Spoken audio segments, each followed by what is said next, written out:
Hi everyone, I'm Cheryl and welcome to the Sewing Room channel. Well, it's getting close to springtime and usually that's when I like to redo the pillows on my sofa. So in this tutorial, I'm going to show you some really easy pillows to do to make sort of a little collage of different styles. So this one is a triangular shape. It's the same on the back as on the front. And this one I really love is sort of an envelope, not an envelope shape, but it has this flap with buttons on it. And on the back, it's a slipcover. And I'll show you one more here really quick. This one I use directional print, and I've placed the direction of the stripes, each going in a different direction, so it looks more like a basket weave. And this one also is the slipcover. So I'll show you two different ways, one without a slipcover and one where the closure is permanently closed. Now I'm using a 16-inch pillow form in all of my pillows, but you can use a larger one. Just remember you need to increase the size of your squares. Let's get started. To make the half square triangle pillow, I'm starting out with two different colors and I'm cutting my squares to 18 inches. Eventually, as we move on through this pillow demonstration, this will wind up being a 16-inch square pillow. So bring front sides together of your fabrics. And then you're gonna draw a line going from corner to corner. So use either a pencil or a fabric marker and draw a line. Now I used a green marker so you could see where my center line is. The green line is not your stitch line. It's just to indicate where the center is. That eventually will be your cutting line. Then you're going to go over 1/4 inch on each side of that line and draw another line. So place your quarter inch line on your ruler on top of the green line, that's that center line, and draw another line. Then turn your fabric around and do the same thing on this side. Now these two lines are your stitch lines. So now go to your sewing machine and stitch right on top of your drawn lines. Now place your ruler back on top of that green line. That's your center line. This is your cutting line. And then go ahead and cut all the way down to the other corner. Now you want to press your seams, and here's the seam on one and here's the seam on the other one. You want to press the seams going in the opposite direction of each other. So this one here, I have the darker side pressed towards the lighter side. This is the lighter fabric there. And then on this one, I have the lighter fabric going towards the darker side. We do that so that when we match the two sides up, your seam is not going to be real thick where the two sections come together. Now bring your two sides together, and I'm bringing light to light together and dark to dark. And right now, my square size is 17.5 inches. I want to go ahead and cut 1/4 inch off of each side. So just place your ruler, your 1/4 inch line of your ruler on the raw edge of your square, and then just go ahead and cut around all four sides to make sure that it is 17 inches square. Now bring front sides together. So I'm bringing my dark to dark and then the light to light. And match up your seams.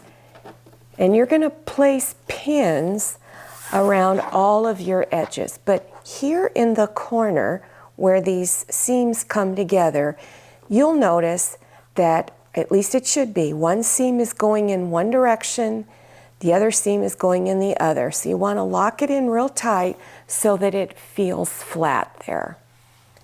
I've placed pins around all of the edges, but on one side you want to leave a large opening if you're going to use a pillow form. So I'm gonna only stitch a couple of inches on each corner out this way right here. If you don't want to use a pillow form and you want to use polyfill stuffing, then just leave a smaller opening, maybe large enough to get your hand in, and you can insert polyfill stuffing. Also at your corners, you can go ahead and clip these little tails off. After pinning, then you want to stitch a 1/4 inch seam on all 4 edges. So you're going to start over here where the 1 pin is, back stitch, stitch down towards the corner, and stop 1/2 inch before this raw edge. So leave your needle down, lift up your presser foot, turn your fabric, and begin stitching. Then you're going to go around to all 4 sides, and when you get back here to where the 2 pins are, you stop stitching and then back stitch. Remember, whenever you come to a corner, you always leave your needle down, lift up the presser foot, and then turn your fabric. Now trim some of the excess fabric off of the corners. This will help your corners to lay nicer. So you're going to cut the width of your seam around the corner down to about 1/8 of an inch wide. Be careful not to cut through your stitches. So I'm first going to cut right across here like that. Then I'm going to take a little bit off of each side. So again, go around to all 4 corners and trim the excess fabric off. Before I turn this pillow front side out, I like to go to the opening edges and fold them back a 1/2 inch and press. And you would do that on both sides of the opening. The reason why I like to do that is I'm going to be using a ladder stitch to close up that opening. So when I do the ladder stitch, I just insert the needle right into that pressed edge. Now reach inside your pillow case and turn it front side out. Before you insert the pillow form, you want to reach inside of the opening here and push against those corners. You want to get them out as far as you can, so make sure you do that. Then to insert the pillow form, this is a 16-inch pillow form, you're just going to squeeze it in like this and then open this up, and as you push the pillow inside, you're just going to keep squeezing it on the sides until you can get it inserted in. Once you've got it inserted inside, then you want to reach inside here and grab on the corners of the pillow form and pull them towards your corner. So make sure you do that. And then to close this up, I use clips like this. They're called Wonder Clips. There's other brands too. They're all the same. I like to use clips to close up this opening. So you fold those edges in, use clips to hold it closed, and then do a ladder stitch to close it up. And the link to doing a ladder stitch is listed below your YouTube screen. For pillow number 2, you want to cut 2 squares that are 17 inches square. And again, using 2 different colors or prints, preferably a solid and a print. Then take this one here and fold it in half and then press it with your iron so that you have a little crease here. And then take it and lay it on top and line it up on the edges here and here. So it's going kind of down the middle right along here. Then I recommend you go ahead and do a basting stitch around these 3 edges right here.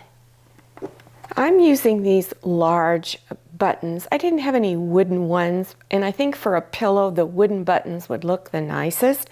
But if you can't get wooden ones, the plastic ones are fine, or even some pretty metal buttons would be nice. And my buttons are about 1 inch wide. So I went out 1.5 inches from this edge here, and I just placed a pin there. That's one way of doing it. Or you can take a ruler and draw a line and I would use either a fabric marker or preferably chalk. Chalk can be easily brushed away. And then you're going to stitch right on top of that line, and I would lengthen your stitch a little bit. I wouldn't make it a basting stitch, but you want it a little bit longer than normal. I think I did mine 3.5, and then stitch all along here. Now I'm using 4 buttons, but you can use more if you want to, and just evenly space them across here. And you can either stitch the buttons on by hand. I prefer using my sewing machine attachment because it's really, really fast. And this is what the front of the pillow should look like. Now I'm going to show you how to do the back of the pillow in a moment, but first I'm going to show you how to do pillow number 3 on the front side. Cut 4 9.5-inch squares, and so here's a square, here's one, and here's one. Now I'm using a directional print and purposely using that so that when we're done it almost looks like a little bit of a basket weave when we're done. So you're going to line up your fabrics like this. So you've got one going this way, one going this way, and then you're going to stitch them together and bring front sides together and stitch a 1/4 inch seam. And then when you press your seams, press going in the same direction. Then turn it over like this, and you'll notice that this side is going up and down and this side is going side to side. Well, we're going to flip one row. So take this row and turn it like this. So now you have all of these stripes going in a different direction. Then bring front sides together, match up your center seam, and I would place a pin on that center seam to hold it in place. Then you could continue pinning across here, and then stitch 1/4 inch seam, then press the seam and press it in any direction you like. In the previous section, I told you to cut 4 9.5-inch squares. You need to cut 4 8.5-inch squares. If you forgot and you cut it 9.5, all you need to do is just make sure when you're done, you square this off to 17 inches. And now I'm going to show you how to make the backs for pillows number 2 and 3, this one, and it's going to be a slip cover. To make the slip cover back, you want to cut 2 pieces of fabric that are 11.5 by 17. Then you're going to fold the edges over just on one side of each piece, 1/4 inch and press, fold again and press. And then you're going to stitch along this inside folded edge on both pieces. Now take one of your pieces and lay it front side down on top, and you want to line up your edges all along there on 3 sides.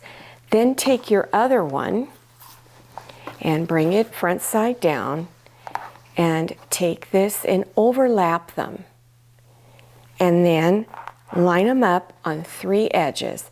Then go ahead and pin around all 4 sides. After you've got it pinned on all sides, then you want to stitch a 1/2 inch seam allowance on all 4 edges. Make sure that you back stitch over these 2 areas right here because it is a stretch area. Whenever you separate this opening to insert the pillow, you're putting stress on this. So do that at both ends. Now trim the excess fabric off around the corners. Cut it down to about 1/8 inch wide. So first cut it across here. Make sure you don't cut into your stitch line. And then cut across this way and then this way. And again, do this at all 4 corners. Remember, you're creating this kind of back on the pillows for pillows number 2 and 3. When you're done, you just open it up, reach inside, and begin turning it front side out. I hope you enjoyed this tutorial, and I hope I've inspired you to kind of spruce up your living room sofa by making some new pillows. These are really fun and easy to make. Now, if you're interested in other pillow types, I have many pillow tutorials. So check below your YouTube screen in the description section. Expand that description section open by clicking on the down arrow or show more, and then scroll down a little more and you'll see all the links. Now don't forget to follow me on Instagram and check out my Facebook page. Thank you so much for watching. I'll see you next time, and happy sewing. If you like the Sewing Room channel, one of the best ways to show your support is to subscribe by clicking on that red subscribe button and give this video a thumbs up. And don't forget to click on share to share this video with your friends. And make sure you click on the bell so you'll receive notifications for all my new videos. I'm Cheryl, this is Manny, and this is Scotty. See you next time.